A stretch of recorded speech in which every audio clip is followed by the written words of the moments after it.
Hermanas, el texto que estaremos estudiando hoy para hablar acerca de nuestro nuevo andar se encuentra en el libro de Colosenses, capítulo 3, versículos del 12 al 17. Lo pueden ir buscando.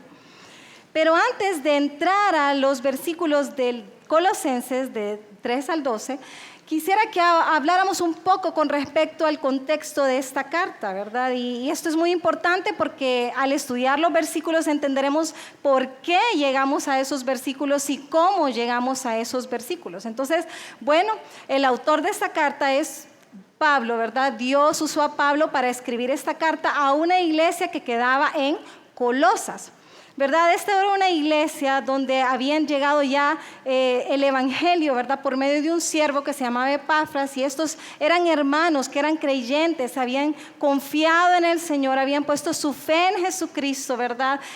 Pablo les llama santos, amados, ¿verdad? Realmente eran personas que habían conocido el evangelio.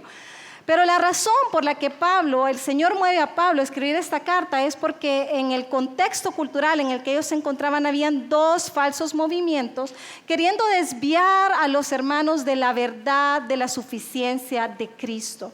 Y es que estos falsos movimientos estaban mostrando que querían enseñarles a los hermanos que ellos necesitaban prácticas religiosas, necesitaban de tradiciones, necesitaban del ascetismo. Si ustedes no están relacionados con esta palabra, ascetismo es dejar es provocarse sufrimientos, por decir así, para poder alcanzar un mayor nivel espiritual. Y todos ellos decían que creían en la obra de Cristo, que creían en lo que Cristo había hecho a favor de ellos, pero también que era necesario que ellos pusieran de sus obras, de las prácticas religiosas para poder llegar a un mayor nivel espiritual.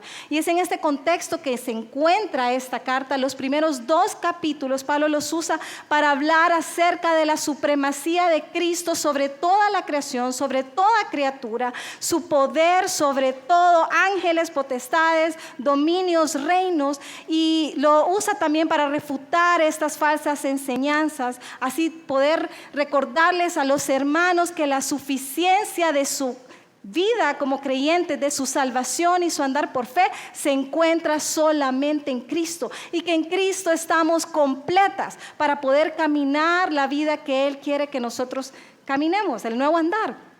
Por otro lado, los últimos 2 capítulos, puesto que la carta solo tiene 4, Pablo hace un llamado a los creyentes, un ánimo de poder ellos responder en obediencia al llamado y a la obra que Cristo ha hecho a favor de ellos. Y es aquí donde nos encontramos en el capítulo 3. Si ustedes pueden ir viendo conmigo un poco. El 1 dice: si pues habéis resucitado con Cristo, buscad y poned la mira en las cosas de arriba. Hermanas, esto debe de ser una realidad en todo creyente. Si nosotros hemos resucitado con Cristo, significa que primero morimos con Él en la cruz, ¿verdad? Ya lo vimos con doña Florencia, ya nos explicó eso, no voy a ahondar en esto. Pero si usted realmente ha resucitado con Cristo, pregúntese dónde está su mirada. Su mirada debe de estar en las cosas eternas. Debemos de buscar lo de arriba.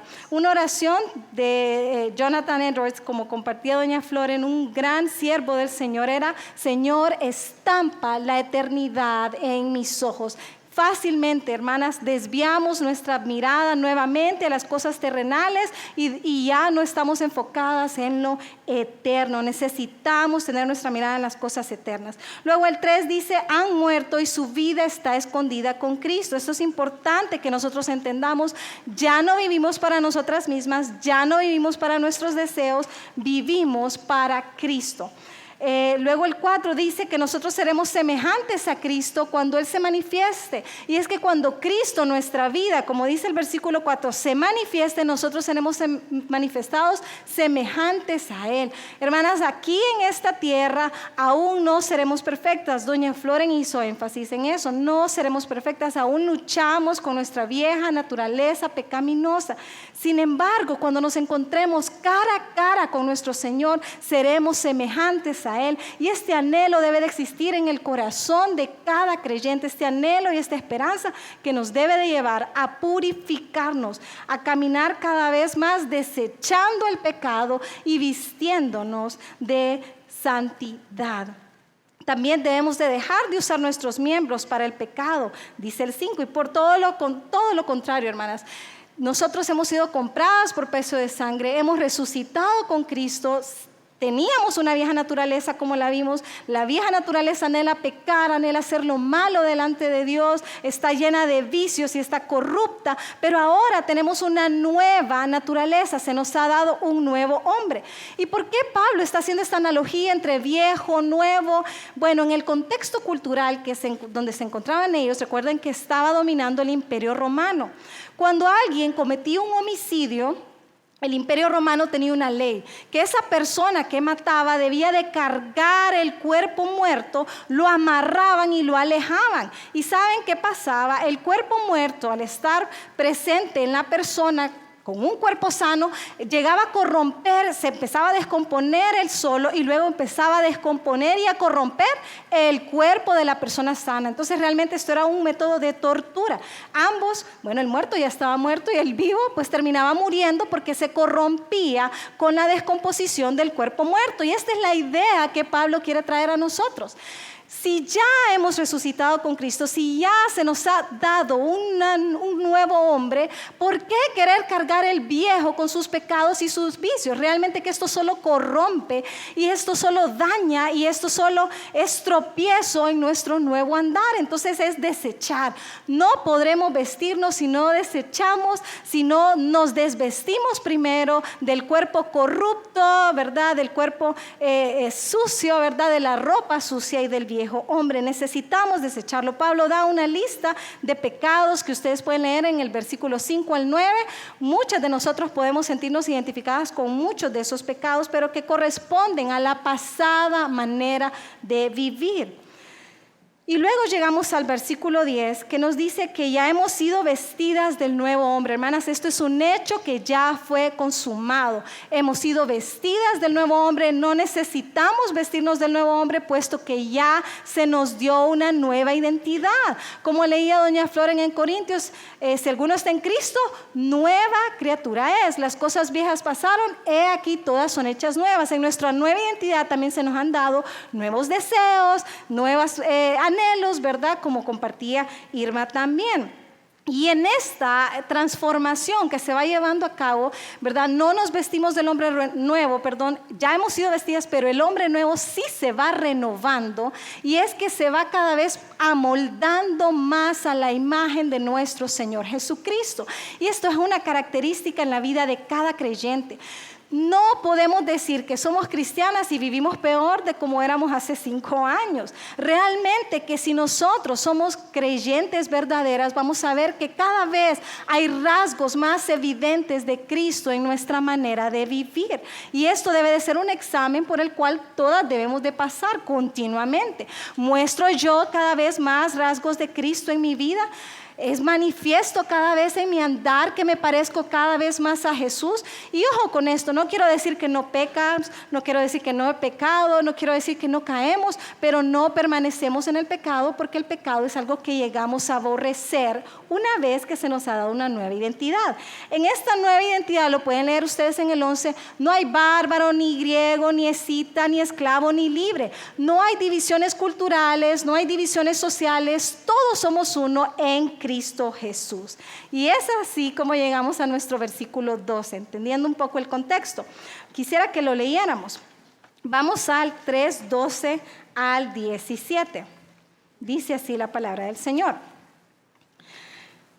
Entonces, pues, como escogidos de Dios, santos y amados, revístanse de tierna compasión, de bondad, humildad, mansedumbre, y paciencia, soportándonos unos a otros y perdonándose unos a otros. Si alguien tiene queja contra otro, como Cristo los perdonó, así también háganlo ustedes. Sobre todas estas cosas, vístanse de amor, que es el vínculo de la unidad. Que la paz de Cristo reine en sus corazones, a la cual en verdad fueron llamados en un solo cuerpo, y sean agradecidos. Que la palabra de Cristo habite en abundancia en ustedes con toda sabiduría, enseñándose y amonestándose unos a otros con salmos, himnos y cánticos espirituales, cantando a Dios con acción de gracias en sus corazones. Y todo lo que hagan, de palabra o de hecho, háganlo todo en el nombre del Señor Jesús, dando gracias por medio de Él a Dios Padre. Entonces, estructuré la enseñanza en 4 puntos. Entonces, el primer punto es que hemos sido adornadas con una nueva identidad. Y si me regresan, adornadas con una nueva identidad. Y esto es bien importante. Si ustedes ven la estructura del texto, mi versión es un poco diferente porque es la NBLA. Probablemente ustedes tienen una Reina Valera y dice primero el mandato: vístanse.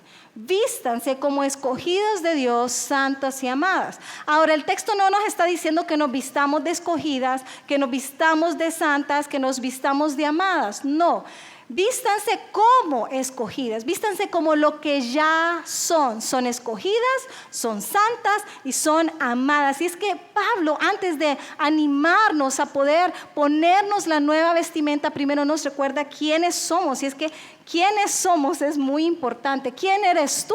Va a cumplir lo que haces. Se va a ver reflejado en lo que haces. ¿Quién eres tú? Se va a ver reflejado en lo que piensas, en lo que crees, en lo que vives. Y por eso es que Pablo nos recuerda nuestra nueva identidad. Si tú puedes ver esas gracias que se nos han sido otorgadas, dice: escogidas, santas y amadas. Ninguna de esas cosas son cosas que nosotros hemos hecho para nosotros. Nosotros no nos pudimos escoger. Nosotros sí nos amamos un montón, pero no como Dios nos ama, ¿verdad? Nosotros no podemos ser santas sin Cristo. Y es que estas 3 virtudes son cosas que Dios ha hecho a favor de nosotras por medio de Cristo Jesús. Nos ha escogido, nos ha hecho santas y nos ha amado. Y nosotros podemos ver que somos el objeto de la voluntad soberana de Dios. Somos el objeto de su poder transformador. Y somos objeto de su gran e incomprensible amor. Somos objeto de esto. Y no voy a ahondar mucho en cada una de estas porque creo que las tocamos en las conferencias anteriores, pero vamos a hablar un poco acerca de lo que significa cada una de estas gracias que el Señor ha hecho a favor de nosotros. En primer lugar, dice escogidas.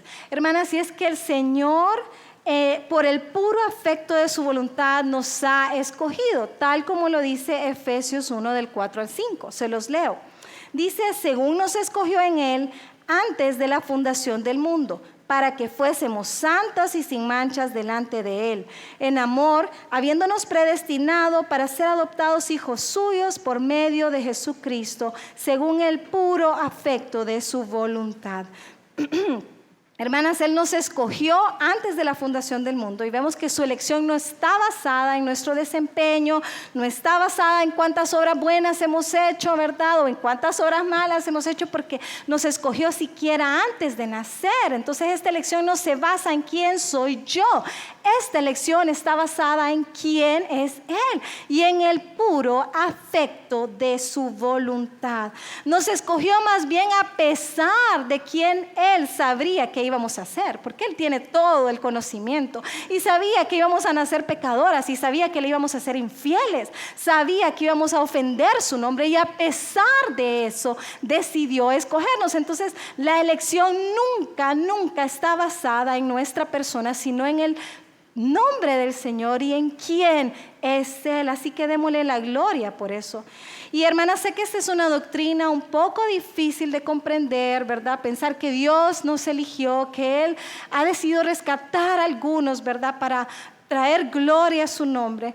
Y no voy a ahondar mucho, pero si usted quiere leer y comprender un poco más esta doctrina, le animo a que anote Romanos capítulo 9, y pueda leerlo más a profundidad en su casa, ¿verdad? Y poder meditar más en estas verdades con respecto a la elección y la predestinación.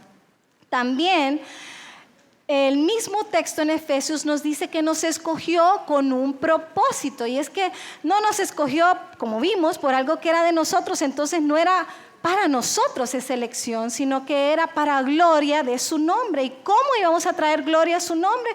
Pues siendo santas. Y esto es lo que el texto dice: para que fuésemos santos y sin manchas delante de Él. Entonces este era el propósito, para ser santas. ¿Qué quiere decir la palabra santa? Quiere decir apartada del pecado, apartada para los propósitos de Dios. Y querida hermana, si tú pensabas que Dios te había elegido solo para librarte de la ira venidera y librarte del castigo, pues es cierto, Dios te va a librar de la ira venidera y te va a librar del castigo, pero ese no es el propósito, porque el propósito no somos nosotros, el propósito es la gloria preciosa de nuestro Dios, y no podemos compartir, Él no comparte su gloria con nosotros. Así que el propósito es transformarnos y hacernos cada vez más conforme a la imagen de su Hijo Jesucristo, el perfecto Hijo de Dios, santo. Y como compartía doña Floren en la mañana también, el perfecto que ha mostrado esa piedad completa. Y como tercer punto vimos que hemos sido amadas, y esto es algo que debe de ser parte de nuestra identidad. Piensa en lo maravilloso que es Dios, que te dice: Alison, te encomiendo esta tarea, pero recuerda, Alison, yo te escogí para esta tarea, voy a ser santa, te voy a perfeccionar, vas a encontrarte conmigo, y cuando te encuentres conmigo serás completamente perfecta y eres amada, Alison. O sea, qué importante para nosotros este mensaje, hermanas. Somos amadas. Y yo quisiera que leyéramos rápidamente Jeremías 31:3. Dice así: Jehová se manifestó a mí hace ya mucho tiempo diciendo: con amor eterno te he amado, por tanto te prolongué mi misericordia. ¿Cómo es el amor del Señor? Es eterno, no tiene principio, no tiene final, no se acaba porque yo hice algo malo, no se acaba porque fui infiel, como vemos el amor del mundo, ¿verdad? Que es así, tristemente, se acaba cuando ya no hay ganas de seguir amando, se acaba cuando cometemos pecados el uno contra el otro, ¿verdad? Pero el Señor, su amor no se basa en cuán bien me desempeño en mi caminar por fe. Con esto no quiero decir que no tenemos que desempeñarnos bien. Esto es a lo que las estoy animando. Sin embargo, es importante que nosotros comprendamos que el amor del Señor no está limitado por mi desempeño. Es un amor eterno. Él ha decidido derramarlo completamente sobre mí por medio de Jesucristo, y ha decidido amarme no por un momento, no por un poquito, sino completamente y eternamente. Y como ustedes pueden leer en Romanos 8, dice: nada podrá separarnos nunca del amor de Dios. Ninguna cosa creada, ni tú misma podrás separarte del amor de Dios, ni tus fallas. Nada podrá separarte del amor de Dios que es en Cristo Jesús. Y luego podemos leer en 1 de Juan 4:10 también, que dice: en esto consiste el amor. No en que nosotras hayamos amado a Dios, sino en que Él nos amó a nosotros y envió a su Hijo en propiciación por nuestros pecados. Y esto es muy importante, porque a veces pensamos que quienes buscamos a Dios somos nosotras, y que quienes tenemos la iniciativa de amarlo somos nosotras, ¿verdad? Y pensamos: bueno, yo le amo, yo busco al Señor, yo voy a la iglesia, yo hago estas cosas porque le amo. Hermana, estás muy equivocada si piensas de esa manera. Es porque has sido amada por Él que tú puedes responder a ese gran amor amándole infielmente, porque no le amamos fielmente, y esa es la verdad. No somos dignas ni merecedoras de su amor. Sin embargo, Él ha decidido amarnos y amarnos fielmente. Ha decidido amarnos y amarnos con un amor que no se acaba, que no termina. Y esto no descansa en nuestro carácter, sino descansa en quién es Él y en su persona. Hermanas, al ser recordadas de quiénes somos nosotras en Cristo, somos completamente animadas a poder vivir una vida de victoria. Piénsalo, si tú sabes que eres escogida para los propósitos eternos de Dios, si tú sabes que Él te escogió para ser santa, si tú sabes que Él te ha amado con un amor inmerecido y tan grande e incomparable, eres animada en tu corazón para decir: estoy dispuesta a hacer lo que Dios me pida que yo haga. Y este es lo que Dios quiere infundir, ese es el aliento de lo que Dios quiere infundirnos antes de decirnos: vístanse. Y eso nos lleva al siguiente punto. Si hemos sido amadas con este propósito, si hemos sido escogidas con este propósito, ahora Él va a explicar cómo Él quiere que nosotros nos vistamos. Saben, hoy todas se ven preciosas. Yo sé que se tomaron su tiempo de alistarse, de arreglarse el pelo, ¿verdad? De poder escoger la ropa que iban a traer, ¿verdad? Y eso es muy importante, es parte de nuestro diario vivir. Todos los días decidimos qué ropa nos vamos a poner, todos los días decidimos cómo nos vamos a arreglar el pelo, todos los días decidimos qué vamos a vestir y cómo vamos a andar. Pero hay una vestimenta que nunca debe faltarnos y es la vestimenta del nuevo creyente. Y si tú te preocupas mucho por tu vestimenta, está bien que lo hagas. Sin embargo, hay algo que Dios te ha llamado que es más sublime hacer y es preocuparte más por tu vestimenta externa espiritual. ¿Y por qué digo externa? Porque bueno, Irma ya nos compartió acerca de la vestimenta interna, pero no es que te ves muy linda por dentro y nadie se va a dar cuenta, mi amada hermana. Es como cuando te pones un lindo vestido y todas decimos, qué linda se mira, anda bella. Porque cuando tú te vistes con las obras de Jesucristo, Dios es glorificado. Y vamos a ver cuáles son estas partes de la vestimenta. Y lean conmigo el texto, dice vístanse, o en la NBLA dice revístanse. Este es un mandato. Hermanas, la vestimenta se te ha provisto. ¡Qué grande! ¡Qué misericordia! Porque pienso yo que si hay algo que nos cuesta es decidir qué nos vamos a poner. Si vamos a algún evento formal, yo creo que nos probamos varias veces la ropa. ¿Será que me queda bien? ¿Será que esto? ¿Será que ocupa un arreglo? ¿Verdad? Pero aquí la vestimenta ya te ha sido provista. Tú no tienes que escoger qué te vas a poner. Tú no tienes que escoger cómo vas a vestirte. Hermanas, esto es algo lindo. Dios ya escogió esa vestimenta por nosotros. Nuestro deber solo es tomar la vestimenta y ponérnosla cada día. Eso es nuestro único deber, pero debemos de ser obedientes. Ahora, miremos cómo empieza el texto. Dice que nos vistamos de entrañable misericordia. En otras versiones dice de tierna compasión.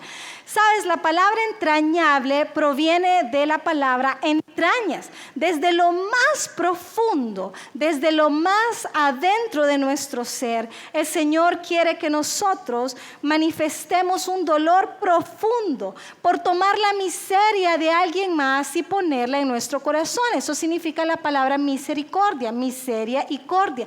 Tomar la miseria, colocárnosla en el corazón. También se puede traducir como tierna compasión. Hermanas, la entrañable misericordia es un dolor genuino y profundo por la condición y por las necesidades de otras personas. Podemos leer rápidamente Efesios 2, del 4 al 5. Dice así: pero Dios, que es rico en misericordia, por su gran amor con que nos amó, aun estando nosotros muertos en pecado, nos dio vida juntamente con Cristo. Por gracia sois salvos. Entonces vemos que el Señor vio nuestra condición de muerte por nuestro pecado y se compadeció de nosotros. Fue movido a misericordia, fue movido a compasión, tomó la miseria en la que nos encontrábamos por nuestra condición de pecado y la puso en su corazón. Dice que nos amó. Ahora, también vemos esta misma manifestación en Jesús. Y dice Marcos 6:34.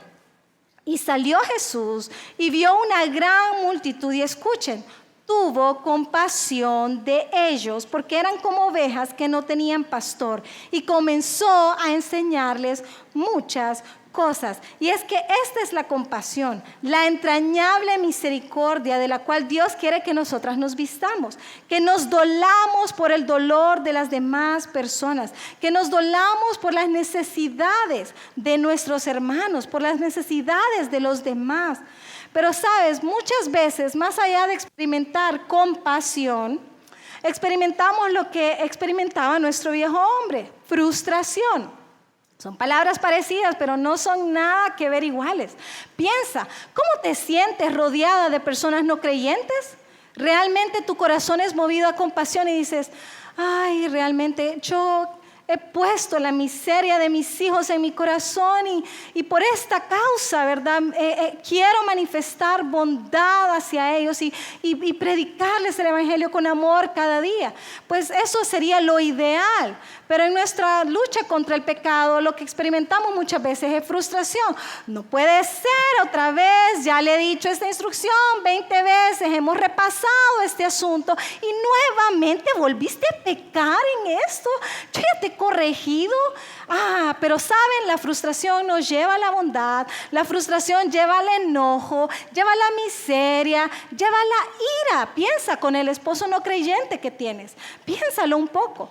Realmente tienes compasión y dices, este hombre realmente está necesitado de ti. Voy a hacer todo lo que yo tenga que hacer y obedecer la palabra en lo que tenga que obedecer para poder modelar a Cristo y que Él pueda el Señor llamarlo. Voy a servirlo aunque Él me trate mal, voy a cuidarlo aunque no me trate bien. Piensa, muchas veces lo que experimentamos es frustración, lo que puedes experimentar es frustración.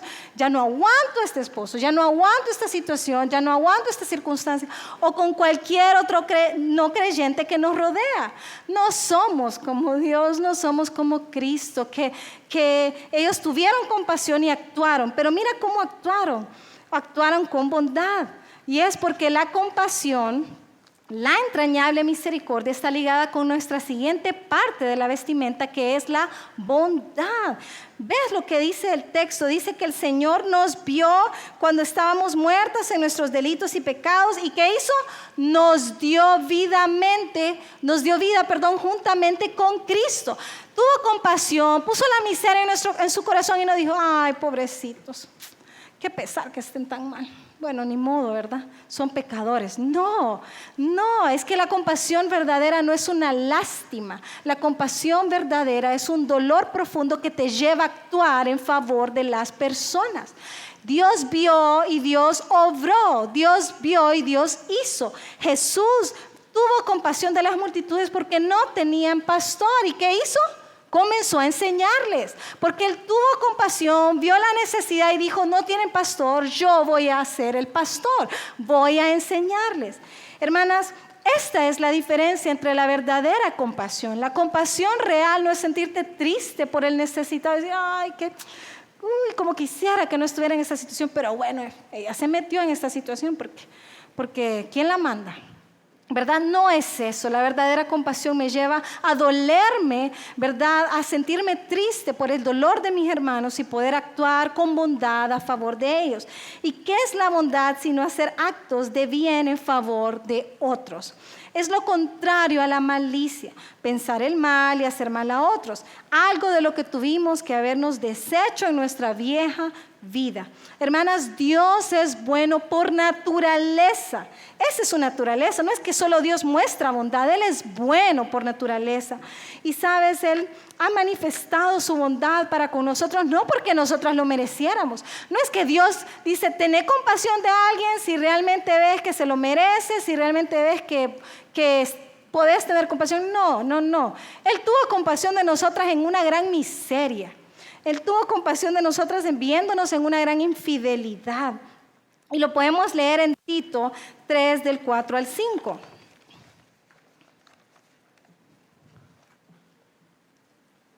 Dice así: pero cuando se manifestó la bondad de Dios nuestro Salvador y su amor hacia nosotros, nos salvó, no por obras de justicia que nosotros hubiésemos hecho, sino por su misericordia. Entonces dice que se manifestó la bondad de Dios para con nosotros y esa bondad actuó a favor de nosotros, ¿el qué? Salvándonos.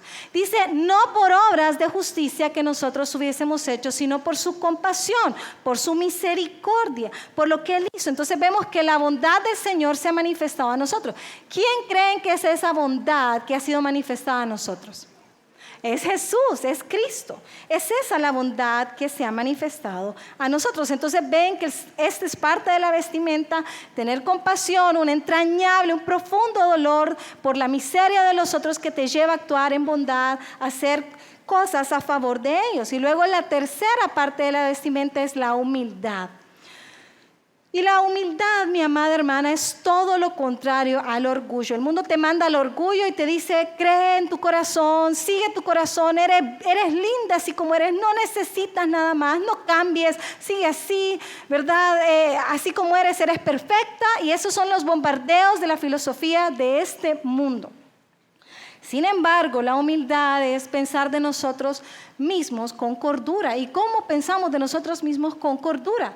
Entonces pensamos de acuerdo a lo que Dios ha pensado con respecto a nosotros. Y bueno, doña Floren ya nos leyó muchos versículos donde decía que nosotros somos pecadores, ¿verdad? Hemos hecho lo malo delante de Dios, pero también, como podemos ver en estos textos, a pesar de quienes somos, Él también nos ha amado. Es pensar con cordura. Soy infiel, soy indigna, soy inmerecedora, pero he sido amada, he sido escogida, he sido llamada para un propósito de santidad.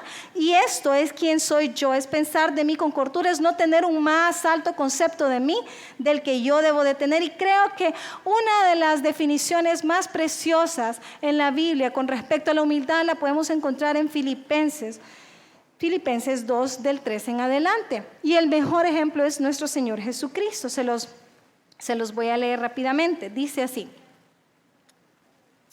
no hagan nada por contienda, por vanagloria, sino antes bien con humildad, considerando cada uno a los demás como superiores a él mismo, no buscando cada uno sus propios intereses, sino más bien lo de los intereses de los demás. Escucha este mandato, no es una sugerencia. Haya pues en ustedes este mismo sentir que hubo también en Cristo Jesús, el cual, siendo en forma de Dios, no consideró el ser igual a Dios como cosa que aferrarse, sino que se despojó de sí mismo, tomando forma de siervo, hecho semejante a los hombres, y hallándose en forma de hombre, se humilló a sí mismo, haciéndose obediente hasta la muerte y muerte de cruz. Y luego el 9 dice, por lo cual Dios a sí mismo lo exaltó. Entonces vemos que Jesucristo no solo se humilló, dejando su trono, dejando su gloria para venir a hacerse hombre. Perdón, hermanas, voy a tomar agua.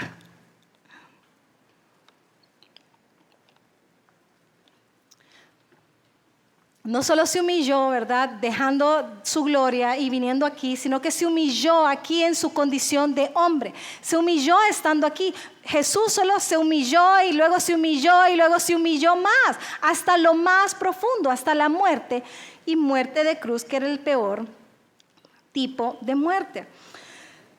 La humildad es algo de lo cual debemos de vestirnos diariamente, porque sabes, hermana, Dios resiste al soberbio, pero Él da gracia al humilde.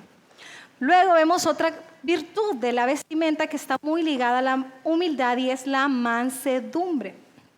La mansedumbre significa poder bajo control. Es una disposición de sufrir daños e insultos. Hermanas, no somos mansas por naturaleza, o por lo menos no lo somos en nuestra vieja naturaleza. Ahora sí podemos llegar a hacerlo porque tenemos una nueva vida en Cristo. Y podemos ver el ejemplo de nuestro Señor también con respecto a la mansedumbre. No solo voy a citar, no voy a leer los versículos, pero dice en Pedro, dice que cuando al Señor Jesús lo insultaban, lo maldecían, Él encomendaba la causa al que juzga justamente. Jesús era el perfecto Hijo de Dios, habiendo vivido una vida completamente perfecta, llevado en el juicio más injusto de la historia, ¿verdad? Y no nos gustan las injusticias. Y miramos el juicio de Jesús y no pudo haber sido más injusto. No pudo haber sido más corrupto, pero lo fue. Y sin embargo, cuando lo estaban insultando, cuando lo estaban maldiciendo, Él estaba encomendando la causa a Dios, porque sabía que el Señor juzga justamente e iba a actuar conforme a su misericordia. Y sabes, Jesús oraba esta oración y decía, Padre, perdónalos porque no saben lo que hacen. Pienso también cuando Jesús, estaba leyendo hace poco en Lucas, estaba siendo latigado, ¿verdad? Lo toman preso, lo llevan y empiezan a latigarlo. Y los soldados que lo estaban latigando se burlaban de él y decían, adivina quién es el que te está pegando. ¿Ustedes creen que Jesús no sabía quién era el que le estaba pegando? ¿Ustedes creen que Jesús no conocía por nombre y apellido a los soldados que lo golpeaban y lo estaban lacerando? Pero me puedo imaginar el dominio propio, todo el poder para destruir a estos soldados, a todo el ejército romano, si él quería, y estaba allí dispuesto a sufrir todo por el gozo puesto delante de sus ojos, siendo manso y humilde. Yo me imaginaba, Señor, si tú te sabías esos nombres, y él callado, no diciendo nada, porque esto era la voluntad del Padre. Y ustedes pueden ver que Jesús no se descontrola, que él no pierde el control, que no empieza a decir Silvano, tal, no empieza a dar nombres. Él simple y sencillamente se queda callado y recibe los latigazos que él sabía que iba a recibir para poder llevar la cruz. Y esto es un ejemplo grande de mansedumbre, y es el ejemplo que el Señor quiere que nosotros también tengamos. Él nos ha mostrado esta mansedumbre. Mansedumbre no es ser como popularmente dicen, soy manso pero no menso. No, hermanas, la mansedumbre no es una debilidad. Todo lo contrario, la mansedumbre es un signo de fortaleza. Se puede imaginar tener todo este poder, se puede imaginar poder hacer algo para dañar a alguien que me está ofendiendo y tener el poder de hacerlo y simple y sencillamente refrenarme, simple y sencillamente controlarlo. Se requiere mucho dominio propio para eso, y este es el tipo de vestimenta que Jesús quiere que nos pongamos. Y quisiera leerles rápidamente ahí mismo en Tito 3 del 2 al 3. Dice: recuérdelas que estén sujetos a los gobernantes, a las autoridades, que sean obedientes, que estén preparados para toda buena obra, que no injurien a nadie, que no sean contenciosos, sino amables, mostrando toda mansedumbre para con todos los hombres. Pero escucha por qué. Porque también nosotros en otro tiempo éramos necios, desobedientes, extraviados, esclavos de deleites y de placeres diversos, viviendo en malicias y envidias, aborrecibles y aborreciéndonos unos a otros. Entonces, ¿por qué podemos ser mansas? ¿Sabes? Cuando tú tienes un concepto de ti misma como el Señor quiere que lo tengas, hermana, vas a ser mansita. Cuando tú piensas de ti con cordura, créeme que no te vas a defender, porque sabes, más bien dirías, me merezco más que esto. Me merezco más. Porque yo soy eso y más. Soy eso y soy más mala. Cuando yo me veo como Dios me ve, no quiero defenderme. Porque estoy pensando de mí con cordura. Porque yo en otro tiempo hacía las cosas que estos también hacen. Pero qué hipócritas somos muchas veces, que queremos defendernos, que queremos vengarnos, ¿verdad? Por aquellas cosas que se nos hacen cuando nosotras también las practicábamos sin Cristo. Y aún teniendo a Cristo a veces caemos en ellas. Eso es un gran acto de hipocresía, hermanas, y somos culpables de caer en él una y otra vez. Necesitamos ser más como Cristo, quien teniendo todas las razones y los motivos para defenderse, no lo hizo. Seguimos con la siguiente parte de la vestimenta, y es la paciencia.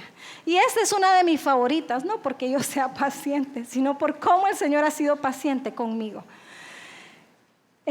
También la paciencia puede traducirse como longanimidad. Esto quiere decir es un ánimo largo para sufrir. Me gusta mucho la palabra en inglés. En inglés se dice long suffering. Es alguien que tiene un ánimo largo para estar sufriendo. Sufrir por un tiempo prolongado. Sufrir en medio de diferentes circunstancias. También se le puede conocer como una capacidad de aguante. Pero aguante esperando en el Señor. No es solo es como, bueno, me voy a tragar todo solo para que me vean, que no me voy a impacientar y para que no voy a responder como ellos quieren, ¿verdad? Y me voy a tragar todo lo que quiero decir, me voy a morder la lengua y bueno, ¿verdad, hermanas? No, la paciencia tiene que ver con un ánimo, con una disposición de que prefiero sufrir yo a que sufran los demás, una disposición de que si le toca sufrir a mi hijo, que lo sufra yo, si le toca sufrir a mi esposo, que lo sufra yo, si le toca sufrir a mi hermano, que lo sufra yo. Es una disposición de morir y de estar dispuesto a sufrir. Y pienso en esto, piensa en el Señor y piensa cómo no te ha manifestado a ti tanta paciencia. Pienso en mi vida. El Señor pudo haberme destruido hace mucho tiempo, pues he sido muy infiel. No merezco estar aquí, no merezco toda la gracia que he recibido, no merezco el amor que Él ha derramado en mi corazón. Y piensa en tu vida. ¿Cuántas veces le eres infiel al Señor? ¿Cuántas veces somos esos hijos que se nos tiene que repetir por enésima vez las mismas cosas, las mismas lecciones? ¿Cuántas veces, mi amada hermana, y Dios no te ha manifestado su paciencia? Viendo tu actuar, viendo tu caminar, viéndote pecar nuevamente, viéndose ser infiel nuevamente, y está ahí en su trono y Él dice, voy a esperar un poco más. Sigo haciéndolo ahora en mi hija, voy a esperar más tiempo. Y si el Señor ha mostrado esta paciencia, con toda la razón, Él puede decirnos a nosotros que también la mostremos las unas a las otras. Necesitamos ser diligentes en mostrar esta misma paciencia. La siguiente palabra, la siguiente parte, la Biblia la dice soportándonos unos a otros. Yo la nombré resistencia, porque no es un soporte de, ay, ya no te soporto, ya ni modo, te tengo que soportar porque bueno, me tocó vivir con vos y ni modo. No es ese tipo, es un tipo de resistencia, ¿verdad? Es un tipo de aguante que puede soportar y cargar con las ofensas que se le hacen. Una persona que puede sobrellevar las cargas y las debilidades de sus hermanos. No es alguien delicado, no es alguien que se ofende fácilmente, no es alguien que con una mirada ya va a salir ofendido de la iglesia, ¿verdad? De un lugar, no es alguien que tú sabes que tienes que hablarle como que estás parándote en cáscaras de huevo, porque si dices algo malo, esta persona va a estallar. No. Es completamente lo contrario. Una persona resistente es una persona que muestra aguante, que no quiere estar juzgando a sus hermanos por cada pecado, sino decide sobrellevarlos. Y con esto no te quiero decir que no los debemos de exhortar, más adelante vamos a ver que sí debemos hacerlo, pero es una persona que no anda viendo el mal en sus hermanos para juzgarlos y dañarlos, sino que más bien está dispuesta a sobrellevar la ofensa y a mostrar gracia a medida lleva y absorbe las ofensas de los demás. Está bien relacionada con el perdón. La paciencia, la resistencia y el perdón están bien relacionados entre sí.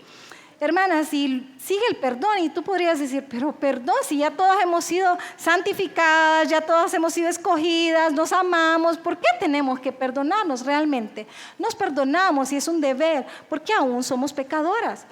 Y aunque ciertamente tenemos una nueva vida que es preciosa en Cristo Jesús, aún no somos perfectas y seguimos teniendo en nosotras nuestra naturaleza de pecado. Por esta razón, hermanas, seguimos ofendiéndonos. Y es por esta razón que debemos de seguir el ejemplo de perdón de nuestro Señor Jesucristo. Escuchaba al pastor Sugel Michelen decir un poema. Y créanlo que me causó un poco de gracia y yo creo que también les va a causar gracia a ustedes, pero es la realidad. Y él decía, estar con los santos en la gloria, estar con los santos en el cielo, ay, será la gloria. Estar con ellos aquí abajo, esa es otra historia. Hermanas, y es que cuando estemos todos perfeccionados y estemos en la gloria y en el cielo, se pueden imaginar, eso va a ser bello. Pero realmente que acá es lindo, porque dice la Biblia que delicioso es estar los hermanos juntos, pero en armonía. Porque en pleito no es delicioso. Cuando tenemos quejas las unas de las otras y nos estamos ofendiendo, ahí no es lindo. Estar con todos nosotros acá como santos, aún pecadores, es otra historia. Y por esta razón debemos de estar perdonándonos, y el perdón es algo que como creyentes es algo en lo que tenemos que agarrar cañaña, como dicen. O sea, si hay algo en lo que te vas a ejercitar en tu vida de creyente, es en el perdón. Y es de ambas maneras, porque piensa cuánto Dios te perdona a diario, cuánto Dios nos perdona a diario, mi amada hermana, y cuánto Dios también quiere que manifestemos ese perdón las unas a las otras. Y el versículo dice que debemos de estar así si alguna tuviere queja contra otra. Y es porque, hermanas, aquí vamos a tener quejas las unas de las otras. Ay, que Alison no hizo tal cosa que le tocaba hacer, ¿verdad? No que aquella me dijo y me ofendió con ese mal comentario, ¿verdad? Que nosotros, ¿verdad? No nos pusimos de acuerdo y cuando planificamos dejamos por fuera a la hermana. Hermanas, aquí vamos a tener quejas las unas de las otras porque somos pecadoras. Pero lo importante de las quejas las unas con las otras es qué vamos a hacer con esas quejas. ¿Las vas a sobrellevar, vas a perdonar o te vas a ir a quejar con otros de las quejas de tu otra hermana? ¿Qué vas a hacer? Porque es más fácil a veces solo irnos acá. Mire, quiero hablar con usted porque viera a Alison lo que dijo, viera a la otra lo que me hizo la vez pasada, viera, y he estado desanimada por ese comentario que me hicieron, ¿verdad? Y entonces, ¿qué vas a hacer con la queja? ¿Verdad? ¿Le vas a compartir la queja a tus otras hermanas o vas a perdonar y vas a soportar las faltas de tu hermana? Hermanas, a mí me han tenido que soportar muchas faltas. Yo estoy segura que yo he ofendido aquí a muchas de ustedes porque yo no soy perfecta y me ha tocado pedir muchos perdones. Y saben, yo le doy gracias a Dios cuando me han perdonado, porque qué lindo, qué gracia. No soy perfecta, me perdonan, me aman, son mis hermanas, yo las amo y podemos seguir caminando juntos y tener esa comunión y esa armonía juntas. Y eso es importante. Perdonar es sufrir.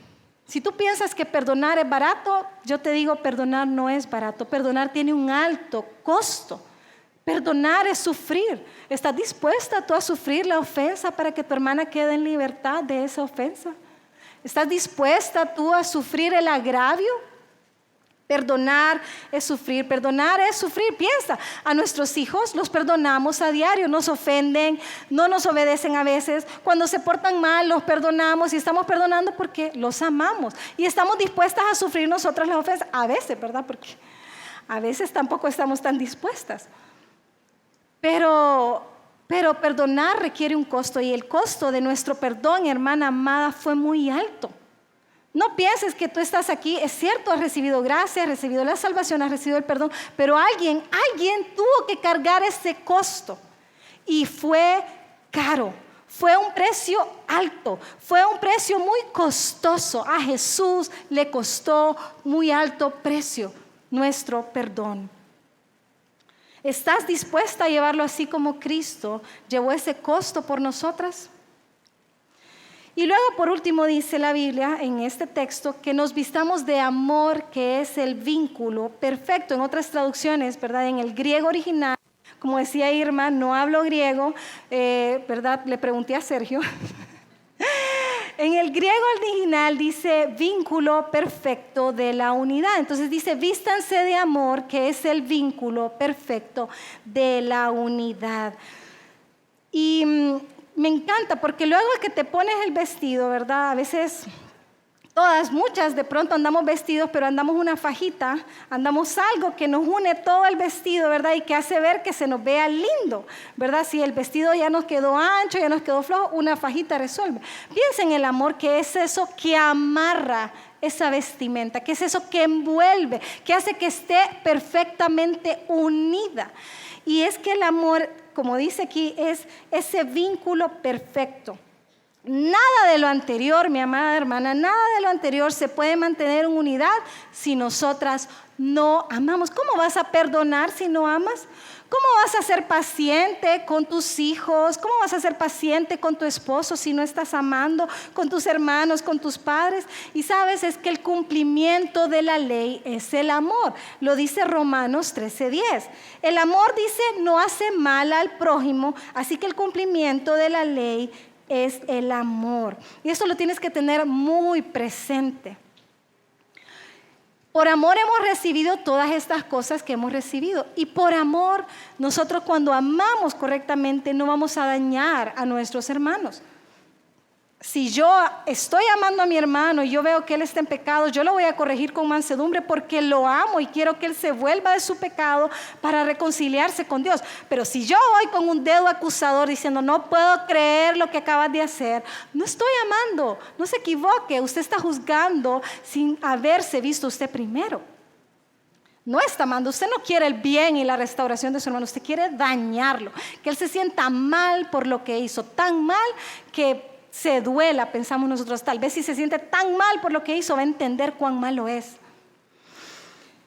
Hermanas, y viendo esta vestimenta, piensa, ¿Esta es la vestimenta que usas? ¿Esta es la vestimenta que te pones siempre, que nos ponemos? Y ustedes podrán decir, Alison, he fracasado. No es la vestimenta que uso siempre. Pues hermana querida, pues yo también he fracasado muchas veces en ponerme esta vestimenta. ¿Y sabes cuándo he fracasado? Cuando me la pongo en mis propios medios. Cuando me tengo que ver a mí para vestirme. Digo, no soy capaz de ser tan paciente. No tengo esa paciencia. No puedo soportar. Me veo y veo mis faltas y digo, realmente yo no puedo. Y fallo mucho, pero cuando veo a Cristo, a mi glorioso y perfecto Cristo, quien se vistió de perfecta justicia y ha modelado toda esta vestimenta para nosotros, derramando esta belleza delante de nuestros ojos, entonces me aferro a Él y digo, Señor, yo te necesito. No hay forma que yo pueda mostrar estas virtudes separadas de ti. ¿Y saben qué hace mi Cristo? Me perdona, porque dice la Biblia que no tenemos un sumo sacerdote que no se pueda compadecer de nuestras debilidades. Él se compadece. Él sabe que aquí en esta tierra aún no somos perfectas. Un día lo seremos y Él sabe que ese día va a llegar. Y ahí vamos a ser perfectas y le veremos cara a cara. Pero Él sabe que aquí aún no lo somos y se compadece. Muestra esa compasión e intercede delante de nosotros. Dice la Biblia que tenemos un abogado que está intercediendo continuamente delante del Padre a favor de nosotros. Entonces, hermanas, vestirse. Si te quieres vestir viéndote a ti misma, no lo vas a lograr. ¿Cómo debes de vestirte? Entonces ya vimos que esta es la vestimenta. ¿Cómo me la pongo, Alison? ¿Cómo la tomo y me la pongo? Pues con el Evangelio, ya lo vimos. Pasando tiempo con el Señor a diario, orando, pasando tiempo en la palabra. Pues hermanas, estas son virtudes del fruto del Espíritu. Lo pueden leer en Gálatas 5:22. Y es que el Espíritu se nos ha dado a nosotros. Es Dios mismo morando en nosotros, capacitándonos, guiándonos hacia la obediencia. Puesta tu mirada en Cristo, no vas a poder fracasar. Puesta tu mirada en ti, hermana, va a ser la miseria. En conclusión, como dice Romanos 13:14, vestíos del Señor Jesucristo. Y es que todas estas virtudes que componen nuestra vestimenta las ha mostrado Cristo para con nosotros. Piensa. Él ha mostrado compasión, Él ha mostrado su bondad a favor de nosotros, hemos visto su humildad, hemos visto su mansedumbre, su paciencia tan larga para con nosotros y para con el resto del mundo. Hemos recibido su perdón y todo esto lo hemos recibido de gracia, y porque se nos ha dado, también se nos exige que lo hagamos. Esto debe ser evidente, hermana, en todas nuestras relaciones, principalmente con los de nuestra casa. Es fácil ponerte un disfraz. Es fácil ponernos un disfraz y decir, voy para la iglesia, me pongo el disfraz y no la vestimenta. Y decir, bueno, allá mis hermanas me ven un ratito, qué linda Alison, uy, cómo se ríe con todo el mundo, es tan amable, ¿verdad? Me encanta ella porque siempre anda con una sonrisa. Pregúntenle a mis hijos. Porque entonces, mi amada hermana, no te estás vistiendo, te estás disfrazando. Porque la vestimenta no te la quitas, no es que te la pones para salir, para visitar y luego llegas a tu casa y te la quitas y eres otra. Eso sería un acto completamente hipócrita. Donde más se debe reflejar la vestimenta es en nuestros hogares. ¿Qué piensa nuestro esposo de nosotros? Realmente él puede decir, qué linda la vestimenta de mi esposa. ¿Qué piensan nuestros hijos? Mi mami tan bella, perdonadora y paciente, no hay nadie como ella. ¿Qué piensan, hermanos? Realmente, y eso debería de ser nuestro examen. Porque la verdadera prueba de fuego no es solo ponerte la vestimenta un ratito. Sí, cuando venimos hay que vestirnos. Cuando adoramos al Señor juntas hay que vestirnos. Cuando vamos a ver a los hermanos hay que vestirnos. Pero hermana, también hay que vestirnos en la casa. Y sabes, yo le decía, Sergio, hay un lugar en donde me cuesta estar vestida, Sergio. Y es en la casa. Y el Señor, por su gracia, me lo ha mostrado. He venido orando desde que empecé a estudiar. Señor, ayúdame a vestirme de mi Cristo. Que mis hijos puedan verme a mí, puedan ver a Cristo. Que mi esposo pueda verme a mí, pueda ver a Cristo. Hermanas, el tiempo se nos ha cortado. Pero vamos a ir rápidamente al tercer punto y el cuarto punto, que son seguidos. Y dice que debemos de ser adornadas con nuevas prioridades. Y es que hemos sido adornadas con nuevas prioridades. El versículo 15 y 16 dice que sobre todo reine el ¿qué? La paz ¿en dónde? En nuestros corazones, a la que asimismo fuimos llamados en un solo cuerpo. Y dice que la palabra de Dios more en abundancia en nuestros corazones. Entonces, si antes tú tenías otras prioridades en nuestra vieja naturaleza, eran otras nuestras prioridades, Dios viene a poner en orden nuestras prioridades. Prioridad número 1, paz en tu corazón. Y no solo es una paz momentánea, una paz que reine y gobierne tu corazón. Y la palabra aquí clave es esa, que reina. Hermana, ¿qué reina en tu corazón? La preocupación, el afán, la ansiedad, el estrés, frustración, enojo, queja, murmuración. ¿Qué reina en tu corazón? Y mira, el corazón es engañoso, entonces no me contestes ahorita. Examínate, pregúntate, ¿qué reina en mi corazón? ¿Me preocupo demasiado? ¿Me enojo mucho? Eso es lo que reina. Piensa, es la paz de Dios la que debe de reinar. Esta es una nueva prioridad para ti como creyente. Y es que, hermanas, como hijas de Dios se nos ha dado una paz que sobrepasa todo entendimiento. En primer lugar, hemos sido reconciliados con Dios, lo pueden leer en Romanos 5:1. Ya no estamos enemistadas con nuestro Creador, con nuestro Dios. Hemos sido reconciliadas y tenemos paz para con Dios. Pero en segundo lugar, también se nos otorga una paz que sobrepasa todo entendimiento.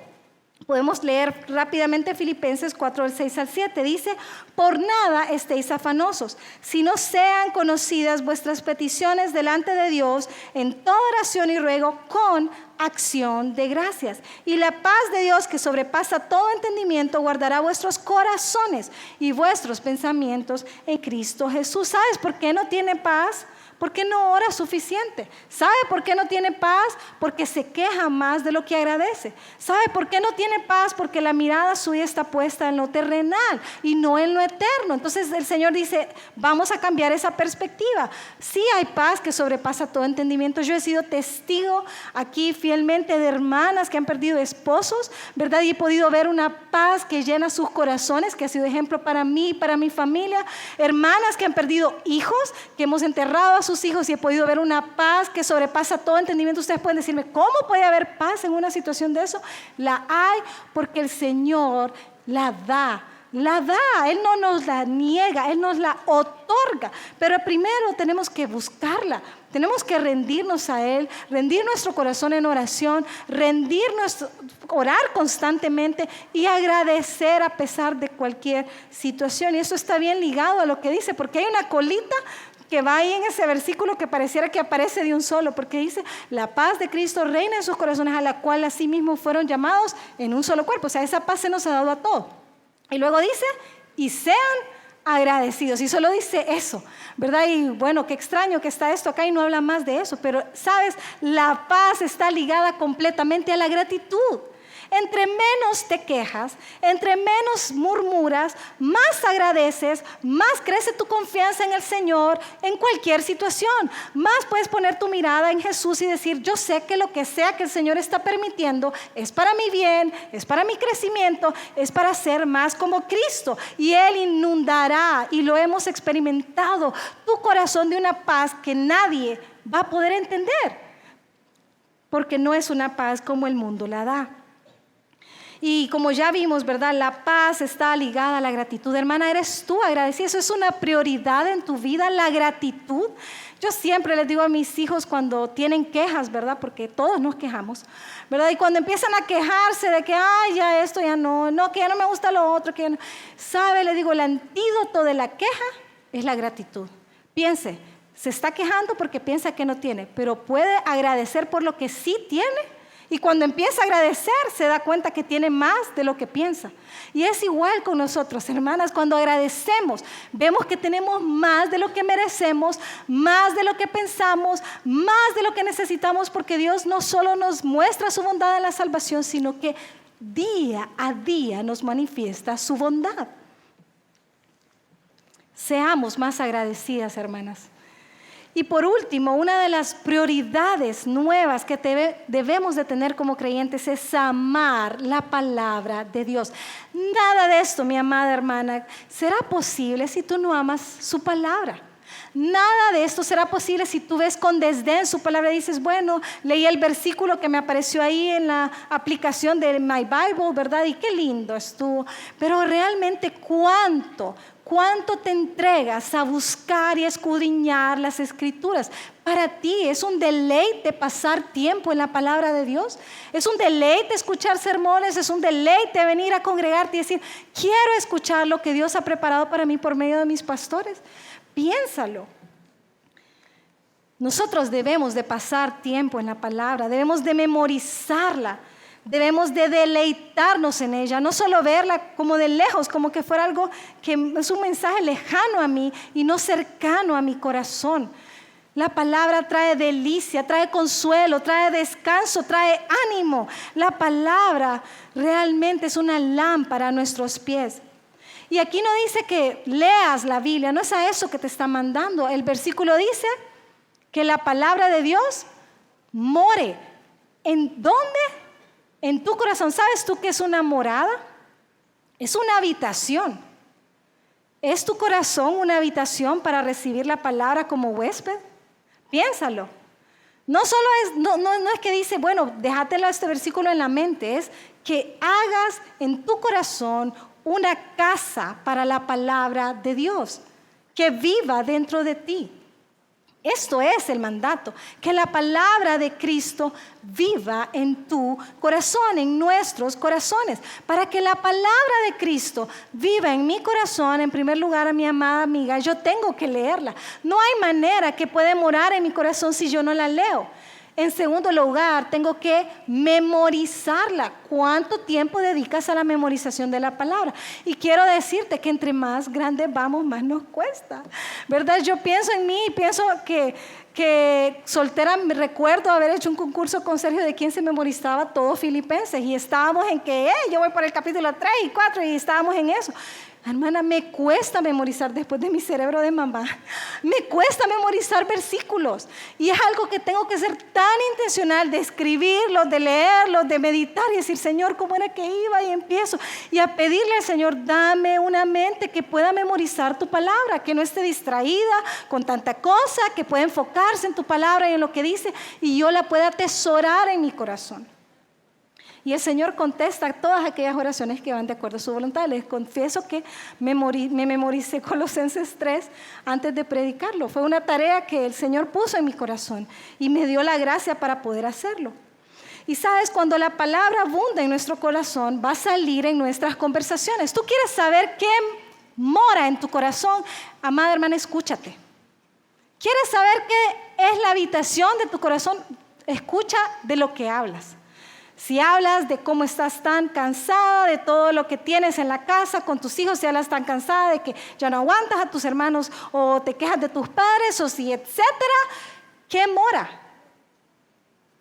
Pero si tú hablas con tus hermanas y lo que ves que es un estímulo y sales, qué bonito platicar con mi amiga porque siempre que hablamos, ¿verdad? Nos animamos a vivir y no digo que no compartamos nuestras luchas porque necesitamos, hermanas, luchamos, necesitamos compartir nuestras luchas. Pero ¿qué sale? ¿Qué sale si alguien te pide un consejo? Tiene que salir la palabra. Y cuando tú escuchas tus conversaciones te vas a dar cuenta de que está lleno tu corazón, porque de la abundancia del corazón habla la boca. Y bueno, aquí el Señor nos da unos mandatos que debemos hacer con la palabra. Y dice, en primer lugar, debemos enseñarnos unas a otras la palabra. Mi amada hermana, tenemos una responsabilidad. Y no solo es para las doña Floren, para Irma, doña Katia, Cirabel y yo que enseñamos en Damas. Esta no es solamente para nosotras. Es una responsabilidad de todos. Enseñarnos la palabra la una a la otra es una responsabilidad tuya también. Y Dios te va a pedir cuentas de cómo estás enseñándole la palabra a tus hijos, a tus hermanas en Cristo. ¿Qué consejo propicio les estás dando? Si tú les compartes, vieran lo que estuve leyendo hoy, cómo el Señor me transformó por medio de esta palabra y lo haces. Es tu deber compartir y enseñar la palabra de Dios. Dios quiere que nuestras conversaciones estén llenas de su palabra. Luego dice que con la palabra Y para cerrar el punto anterior, eso requiere que tengamos un corazón enseñable. Yo quiero escuchar lo que mis hermanas, Dios le está enseñando a través de su palabra. También debemos de ser amorosas, suficiente amor como para poder compartir y suficiente amor como para poder recibir de cualquier persona la palabra que el Señor está trabajando. No importa si es muy joven, si es muy grande, pero si el Señor le está enseñando algo, va a ser edificante para mi vida también. También tenemos otra responsabilidad con la palabra y es exhortarnos unas a otras. Debemos de animarnos a caminar y a vivir de acuerdo a la palabra. Cuando nosotras no nos exhortamos, pecamos. Si tú ves a tu hermana en pecado y no la animas a abandonar ese pecado, tú no la amas. Tú te amas más a ti porque temes lo que alguien más va a decir con respecto a ti si tú la confrontas. Tú te amas más a ti porque quieres que ella siga siendo tu amiga, pero no tu hermana en Cristo.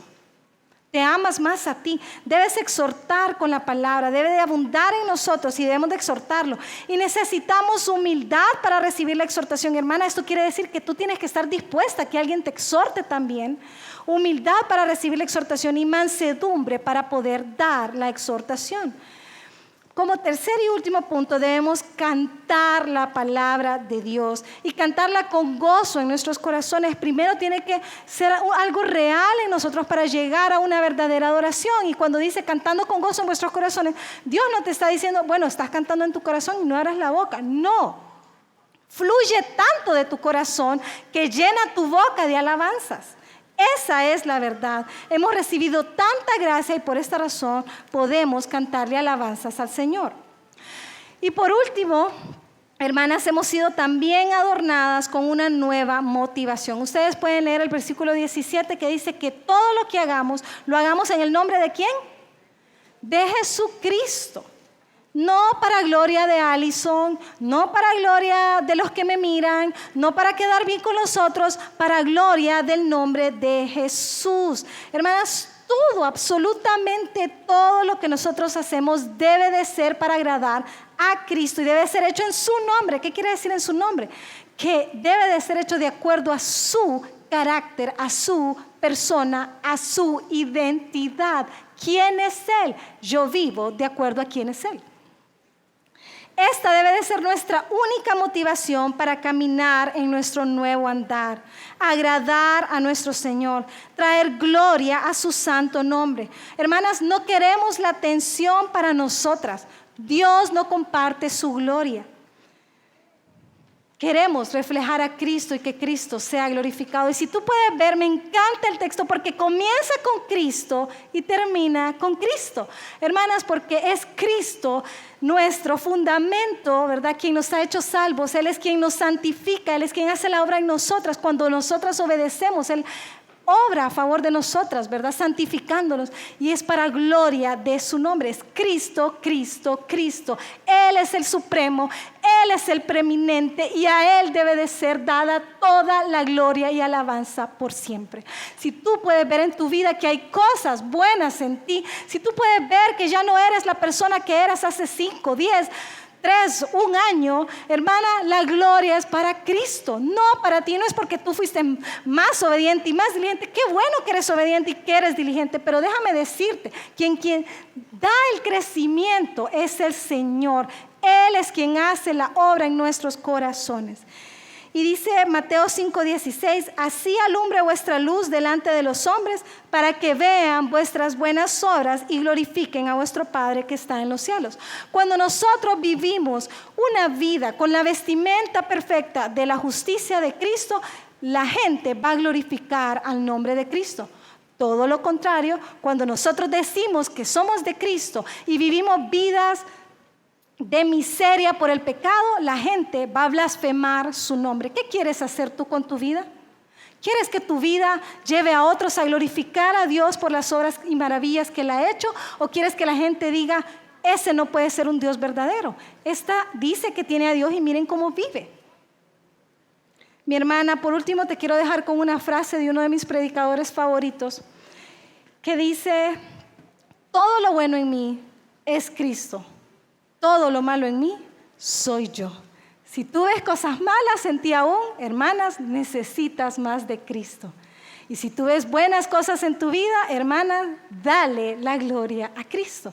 Necesitamos menguar para que Él crezca. Oremos, mis amadas hermanas. Señor de gloria y Dios de toda bondad y compasión, Señor, que nos has visto en nuestra miseria, en nuestro pecado, en la muerte, Señor, en la tristeza que ha ocasionado el pecado en nuestras vidas, pero nos has tomado para hacernos tuyas, Padre, para transformarnos, para darnos una vida nueva, Señor, para llevarnos a la gloria con nuestro amado Cristo. A ti te damos gloria y alabanzas por todo lo que has hecho. Tú eres digno de toda nuestra honra y alabanza. Y Señor, gracias por maravillarnos. Yo te pido, Señor, que podamos ser oidoras y hacedoras de todo lo que tú nos has enseñado hoy. Que podamos ir a vivir todas estas verdades, Señor. Yo te pido que mengue cada una del viejo hombre en nosotras y crezca Cristo en nosotras, Señor, hasta llegar a ser perfectas como Él, Padre. Te alabamos y te exaltamos, Señor, en el nombre de Jesús. Amén.